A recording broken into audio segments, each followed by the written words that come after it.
कराची से आपको आगाह करेंगे, जहां पर बारिश के दौरान खातून से नाजेबा हरकत करने वाला शख्स गिरफ्तार कर लिया गया। शहरी बारिश के मनासिर महफूज कर रहा था कि मुलजिम नाजेबा हरकत करता पाया गया। वाकया चंद रोज कबल जमशेद क्वार्टर्स थाना की हुदूद में पेश आया। मुलजिम के खिलाफ सरकार की मुद्दत में मुकदमा दर्ज कर लिया गया है। मुलजिम की शिनाख्त हाफिज मुहिबुल्लाह के नाम से हुई है। आपको आगाह कर रहे हैं, कराची में बारिश के दौरान खातून से नाजेबा हरकत करने वाला शख्स गिरफ्तार कर लिया गया है। मजीद के तफसीलात हैं, नुमाइंदा बोल खुरम गुलजार लाइन पर मौजूद हैं। खुरम, आगाह कीजिएगा।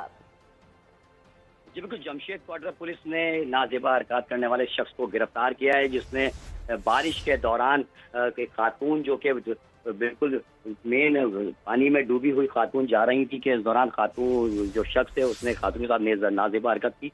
सोशल मीडिया पे ये वीडियो वायरल होने के बाद जमशेद क्वार्टर पुलिस भी हरकत में आई और पुलिस ने सरकार की मुद्दत में मुकदमा दर्ज करके मुलजिम को बाकायदा तौर पर गिरफ्तार कर लिया है। मुलजिम की शिनाख्त हाफिज मुहिबुल्लाह के नाम से हुई है, जो कि जमशेद क्वार्टर का ही रिहायशी बताया जाता है। पुलिस का कहना है कि मुलजिम के खिलाफ बाकायदा तौर पर मुकदमा दर्ज कर लिया गया है और उसे अदालत में पेश किया जाएगा। तफसीलात से आपने आगाह किया, शुक्रिया।